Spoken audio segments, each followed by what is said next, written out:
ጤና እንዴት ነው? አንተ ላከው ደብዳቤ በቀደም ደርሶ ለእናቴ 2-3 ጊዜ አነበብኩላት። አብሮ የመጣውንም ፎቶውን አየንና አለቀስን። ጸጉሪ ገባ ገባ አለ። ጉንጪን ጢም ወረራ። ለመሆኑ ክረምቱ አሁን አለፈ ወይ? አንተና የአንተ መኪና ነጭ ጭቃ ውስጥ ቆማችሁ የተነሳችሁትን ለአንጌሳ ፎቶ ባሳየው ነጭ ጭቃ አይደለም በረዶ ነው አለኝ። እሱ አሜሪካ ሄዶ ስለመጣ ስለዚህ ነገር ያውቃል። ማንበብ መጻፍ አይችልም እንጂ እኔ ነጭ ጭቃ ልጄን ዋጣ ብዬ ሳወራ በረዶ ተከምሮ እንደ ጭቃ ይሆናል ብሎ አንጌሳ ሲነግረኝ ገረመኝ።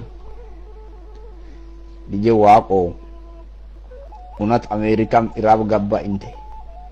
ኢዛም እንደ ቦረና ከብት በረሃብ በድርቅ ያልቃል እንዴ? እስኪ ልጄ እውነቱን ጻፍ። እኛ ምን እናውቃለን? ህዝብ ተራብን አለቅን ብሎ ሲጮህ መለስ ዜናዊ ራብ እዚህ ብቻ አይደለም አሜሪካ፣ ቻይና፣ ሞስኮ ሁሉ እህል የለም ተርቧል ብሎ በሬዲዮ ይነግረናል። ልጄ ኢዛም ኢራብ ከገባ እዚህ ናና አብረን እንለቅ። በራብ ከመሞት በጦርነት መሞት ይሻላል። ሰውየው የሚለው እውነት ከሆነ አሁን ኢትዮጵያ እንደ ድሮ እንዳይመስል ልጄ። ጤፍ 1000 ብር 800 ብር ኩንታል፣ ጨው ኪሎ 12 ብር፣ ዶሮ 60 ብር፣ እንቁላል ብር 52 ብር። ከቦራና ተልተሌ 5 ብር የነበረ ትራንስፖርት 50 ብር ገባ። እኛ እድሜ ለአንተ ምን እንሆናለን? ነፍሳችን አለ። ግን እኛ ሰፈር ያሉ እንተ የሚታቃቸው ሰዎች እነ ዋቃዮ፣ እነ ተርፋሳ፣ እነ ቲኔ የልጆች እናት፣ እነ ሶሮቶ፣ እነ ደነቃ የአቶ ሌንጭሳስ ቤተሰቦች ሁሉ ኢራብ ጨረሰ። ሁና የምንጠራው ጎረቤት እንኳ አሁን የለም። በዚህ ላይ ደግሞ የጠገባ የመንግስት ፖሊስ እና ወታደር ኢራብ የገደለውን የደከመ የቦረና ህዝብ ኦነግ ናቶ ቆዋሚና እያለ ይደበድባል፣ ተኩሶ ይገላል። ኢራብተኛ ባለፈው ሰሞን ከምርጫ በፊት ቆይ ስለ ምርጫው ልንገርህ እንጂ የአሁኑ ጊዜ ምርጫ ደግሞ ከኃይለ ሥላሴም ፓርላማ ከደርግም ምክር ቤት ምርጫ የተለየ የሚገርም ነው። የሚመርጠውና የሚመረጠው ህዝብ ቁጥሩ እኩል ነው። ቦረና ብቻውን 1000 ሰው 1000 አለቃ 1000 ጌታ መርጧል።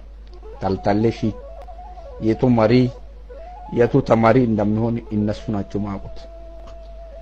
አንድ አስተማሪ ምርጫውን ተውት ይቅር፣ ይሄን ሁሉ ወረቀትና ቀለም ይሄ ሁሉ አስመራጭ እና ተመራጭ ከምትቀጥሩበት አንዳንድ ጣሳ ስንዴ ለቦረና ብትሰጡ ይሻላል ብሎ ስብሰባ ላይ ቢናገር ጭኖ አዲስ አበባ ወስዶ ድምፁ የለም። አዳ ከምርጫ በፊት ኢህአዴግን ምረጡ፣ ስንዴ 1 ኩንታል ለቤተሰብ እንሰጣለን ብሎ ህዝብ ሁሉ ስንዴ ያገኛሉ ብሎ ሄዶ የተሰጠውን ካርድ ኮረጆ ውስጥ ጥሎ መጣ። እነሱ ምርጫ ያሉትን ማን ከማን እንደሚመርጥ እኔ አላውቅም። በኋላ ምርጫ ሳልቅ ስንዴውን የኦነግ ታጣቂ አገረ ማርያም ላይ ዘረፋ። ስለዚህ ለእናንተ ስንዴ የለም፣ ሄዳችሁ ኦነግን ተዋጉ፣ እናንተ ናችሁ የምትደብቋቸው የምትረዷቸው ብሎ የኛን አባገዳ የሰፈሩን አባገዳ አሰሩ። 10 የሀገር ሽማግሌዎችን አዋሳ ጭኖ ወስዶ እስካሁን አልተመለሱ። ልጄ ዋቆ አንዳንድ ጊዜ ሳስበው ጣላን ነው እንደኛን የሚገዛ ይላሉ። እንዴት መንግስት የራሱን ህዝብ እንደ ጠላት ይቀጣል ይጨፍራል? እንዴት መንግስት የራሱን ህዝብ እንደ ጠላት ይቀጣል ይጨፈጭፋል? አሁን ህዝቡ በቃ ተማረረ።